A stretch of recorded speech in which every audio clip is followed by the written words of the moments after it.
accidents happening into our areas. So why are you, why would you allow this to come in? I'm asking you, councilman, you sitting here, don't waste our money. Don't waste the city time. Don't waste the county time by putting those cameras in here, because all you're doing is fattening a company that's not even here. You're fattening their pockets. You're not doing anything for the citizens of Ligo. So that's what I'm asking you. I hope you vote against it, not to put those cameras in there. Councilman Snyder again. Yeah, traffic laws are made for people to be safe, and I don't think that camera systems that ticket you after the fact are going to do that.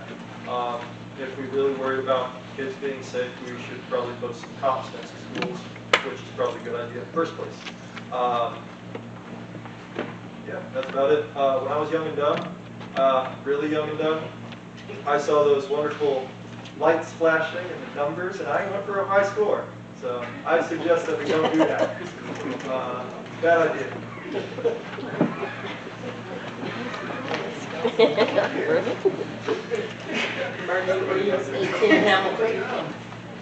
Same article. I lived in Miami and we had the cameras on in the intersections. And finally they took them away because people was complaining about these tickets in the same company. My question is, if these companies are, taking photos, who's gonna write the tickets? Because it's illegal for them to write a ticket. And I was just looking at investigative TV, and they had the same incident on TV about these school zones and the cameras, and how this city was paying this company all this money to do this, and they didn't have the authorization to do it. So you're gonna have a policeman looking at the tickets or looking at the videos to determine if this person should deserve a ticket? That's another question.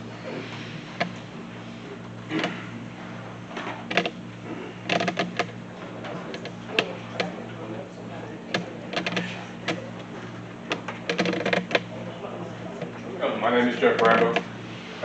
So one thing that I did look up briefly about this is there's actually some state law or statute, I don't remember the exact terminology, that says that you can't assess points on driver's license for speed cameras.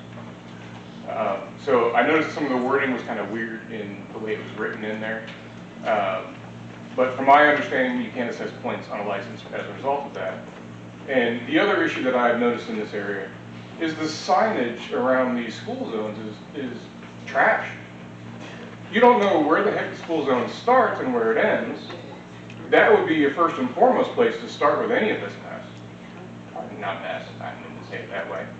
But the main thing here is that, you got the one church that has the school there as well. Their signage there, it flashes all the time. It never tells you, hey, this is school zone time. Hey, this is not school zone time. So really need to start looking at putting proper signage up and actually having timers on these things to say, hey, this is the time something needs to be flashed and telling people to slow down. And proper notification to the citizens to say, hey, don't be an idiot right now. And plus, I wouldn't mind seeing some cops out there actually writing tickets for those going 10 over that or whatever's going on. That would probably be a much further deterrent to everyone else. If they start seeing that happening in front of schools, everyone's going to start slowing their butt down. But proper signage is first and foremost what needs to go up long before any of these dumb cameras, because that's just going to cause a whole other host of issues. And I know many municipalities from the times that I move around all over the nation, they end up getting sued over these cameras on a regular basis. And that just costs tons of legal fees and a lot of other issues. And a lot of those cases have actually won and had those cameras removed as a result. So I would definitely recommend looking at proper signage first and proper flashing lights to actually let people know what's actually going on.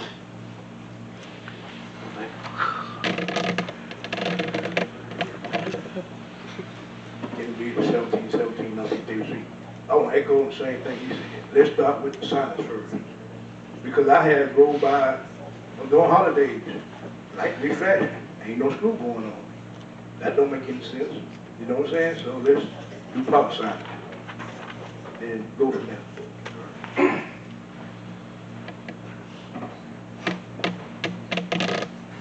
Further comments? Couple comments, Mr. President. At the workshop this past month, when this topic came up, I did share just some information that I had read about cameras, and without saying that it's a good idea or bad idea, my thoughts were it might be a good idea to have someone who has implemented this, maybe even had some issues with it, and it might help the council in determining, deciding how to, if they do decide to implement, to follow their plan or to maybe make some changes. I think the gentleman in the back who mentioned about the signs, I'm sure they would come in and clean that up. Hopefully that would be a part of the plan. But that seemed to be some of the problems and issues that others have had. I know the state of Georgia, there was an effort to repeal the law that did not pass this past legislation, I don't think. There are some places in Florida that have done or repealed it. So my thoughts are before, or suggestion is before the council enters into a contract with a company, it might be a good idea to hear from some more folks who have had some practical experience. That's just what I'd like to say. Thank you, Mr. Mayor. All right, this time we'll close the public comments, public hearing session, and move to the pleasure of the council. I'll offer a motion for the first reading of ordinance 1535. A motion? To a second, first reading. All right, so a motion and a second. Discussion amongst council? I thought that when we had that workshop, the guy explained about these signs we put up way beforehand to warn people about speed zones and all of that. I thought that's what was discussed, that he brought that before us to do that, and that's what he's going to do. And that will give these parents or whoever else time to know what's going on. So everything will be put up in place. Now, I am, as far as speed zones and all that, I think a couple of weeks ago, about some child got ran over in the school zone, speeding. I talked with some of our crossing guards. They was telling me about sharing some things that people just come through. One guy in particular just come every morning, just running late, jumping over things, going through it, speeding. And some others, those crossing guards have been afraid for pretty much their life as folks are coming in speeding and running late or anything else. I mean, even when we're getting these licenses, I know when I was a teenager, not that long ago, we used to get the vehicle that on this test, it talks about speed zones in schools. You slow down. It talks about any kind of speed on any road, anything else, speed.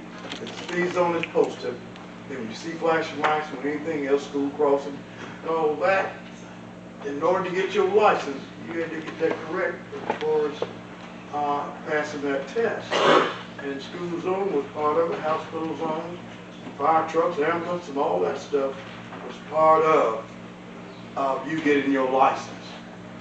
And from that day forward, school zone, I slow down. So that's my personal point of view on it. And there you have it. Okay.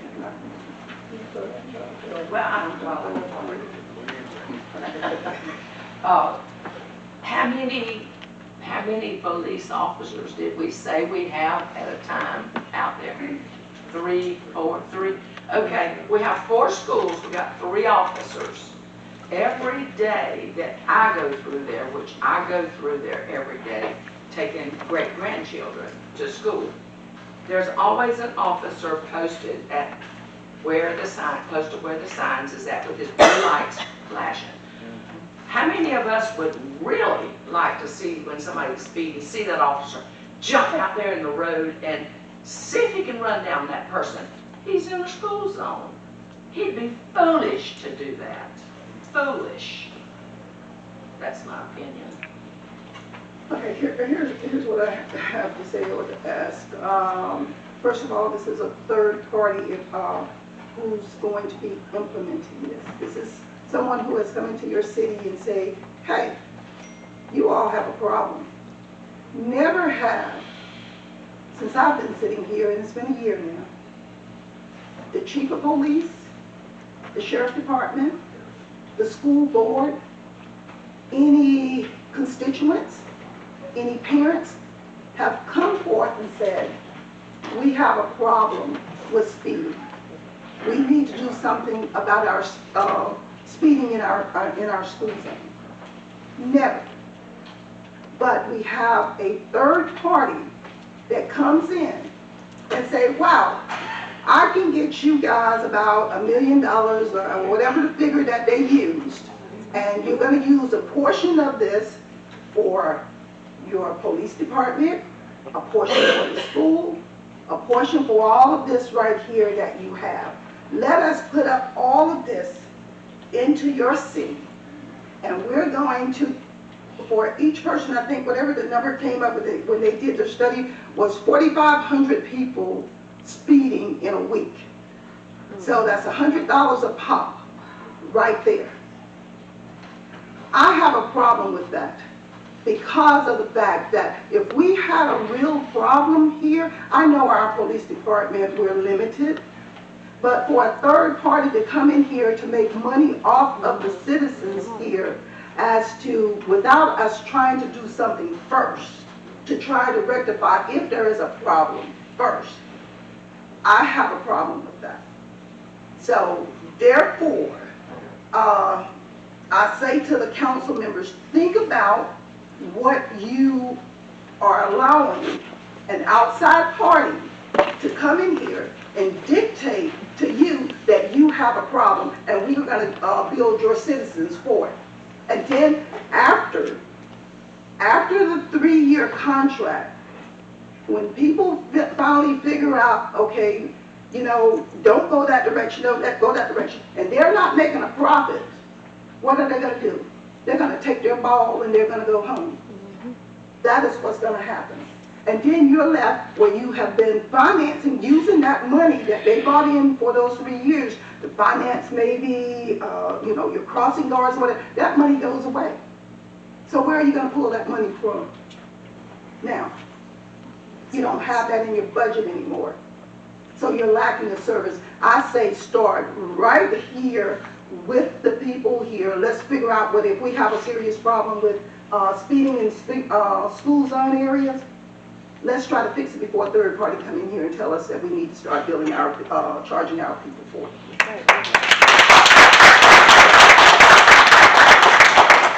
Well, although I don't disagree with what you're saying there, they didn't come to us. I actually went and spoke to them. Seen the service.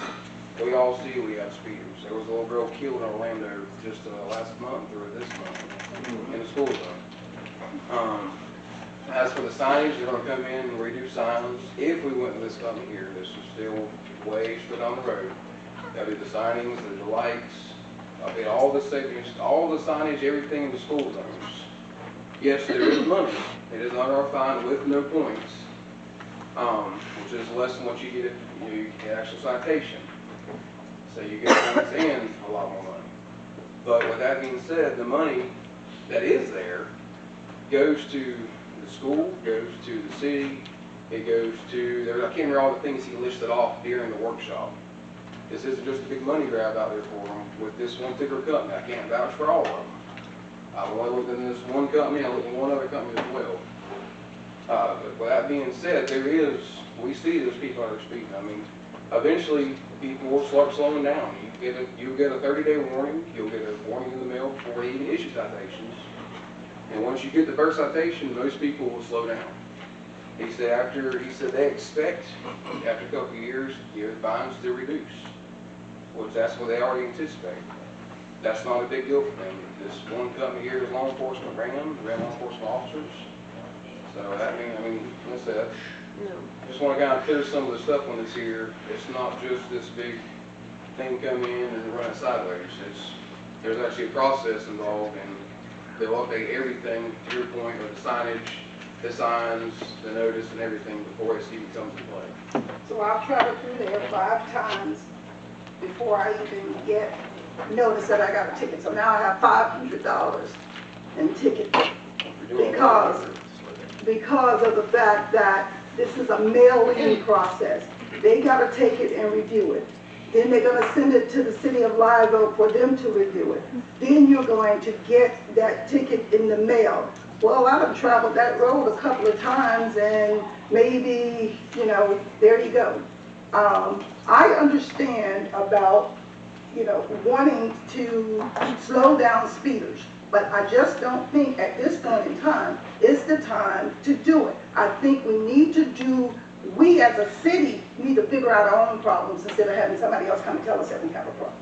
That's what we need to do. And we need to, when we budget, we need to budget for more police officers, then that's what we need to budget for. Instead of having someone come in here and then put all of this nice stuff before us, but then after they stop making a profit, they take it away. And they go home and we're just kind of left like, oh, here we go, I wish he was here to do that. Right. I understood his presentation. I understood his presentation very well, and I asked the question, well, what happens when you're no longer making a profit? They say we leave. That is. I think you said they have an option, but I'm not gonna say. Yes, that is what they do. They're no longer needed here, so they leave. So, I would say to the board here, think about other options of trying to provide safety for our kids. Like I said, nobody came before this board to say that there was a problem. Not even council members came before this board and said there was a problem. So, I do work at one of the schools here locally as a dean, the elementary school, and I do feel like there is a problem. I don't know that this is necessarily the right solution, but I do think we need to work towards a solution. I hate putting you on the spot, but can you come up for just a moment? I don't hate it that much. There are police officers though, as many are as allowed or allotted on a particular time. There's no emergency calls are out there with their lights flashing. What is the instruction of that particular officer that's sitting there with the lights flashing? Are they running speeds or are they just simply there as a deterrent? A lot of times it's for deterrent, but one thing when you have to think about is an officer pulling out, you'll see how heavy that traffic is. How many other people are they putting at risk when they try to fly out and get behind somebody? I understand. That's a big key for us, because we don't want to endanger anybody else. We try to get out there and put the lights on and get people to slow down on their own without endangering others. And that's the point that I was wanting you to make, as well as also this kind of goes hand in hand with if you're in a pursuit, is it, if you're pursuing somebody for breaking a speed limit, is it worth putting city individual lives at risk to? Now, would I love to see those, if you're doing, in my opinion, if you're doing more than 10 mile an hour over, especially where my school is, on 129 North there, I would love to be able to see those people get popped, because I think one time at what the rate is for not just this camera thing, but the other, would probably be a great deterrent. So we've got to find a solution, in my best opinion, because I don't know where everybody else stands, but I don't know one person in here that probably wouldn't agree that our children in our community are probably our most precious assets. So if we're doing, the minimal to protect those kids, then that's not enough. We should be doing, as much as we possibly can with the resources we're given. Obviously, they're directed, if they observe something reckless, with caution, Right. you get out and address it. The other thing that comes to mind though too about, we do have speeders come through there, but because of the location where the school is on that road, we have a lot of speeders, but we don't have a crossing guard, because there's really nobody that walks across the street there. The points where I see the problems are there on, oh, forgive me, but in between the River Oak and the high school, there's a crossing guard there, on Walker in both locations there. So I think as long as, right now if we have crossing guards and then we can somehow, as to Ms. Robinson's point, try and up the, if we can increase budget, increase officers, that's going to be great too one day. But I do think that we do have to acknowledge that, yeah, I'm not here to politicize the issue one way or the other. I'm not here to run for re-election, that's why I'm sitting up here at the dais, obviously. But I think something needs to be done, because there is a problem, because I see it.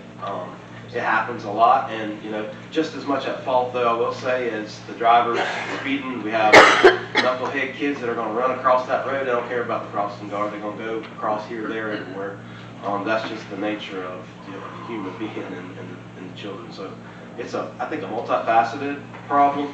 I think it's got to be approached in a multifaceted solution. So, this would be a tool for the council to consider. It would be great if this were, I'm not saying I'm for or against it, but if this were to pass and in 3 years we don't have a speed problem and the company pulls out, then that's a great problem to have. So I look at it as just a lot of different perspectives from maybe like a 10,000 mile lens instead of just a 10-foot lens. But I think that the officers being there as a deterrent is helpful, because when I know for me, when I see lights flashing, I'm not saying I speed, I don't speed. I slow down. And 11 miles an hour in the speed zone over that's significant to me. So yeah, and to somebody else's point too, I don't know who said it earlier, I think it might have been Miss Williams, no one here. But the buses are not innocent in this either. We have great bus drivers, and we're on record saying that here in Swanee County, but they're human beings as well, and they're ready to get rid of those 60 kids that they've got screaming behind them. So it is a problem. I do want to acknowledge that, just as a member of the council and a member of the school and the community. There is a problem. I think there's a lot of problems, and what is the best solution? That's the $1 million question there. So I think as long as we're all working together towards some type of solution, as long as we're just not being complacent, then I don't think that we're asking too much either way. Whichever way the council decides here tonight on the first reading, a solution needs to be put at hand. I don't know if this is the best one, but if it is, it's a step in the direction in my estimation.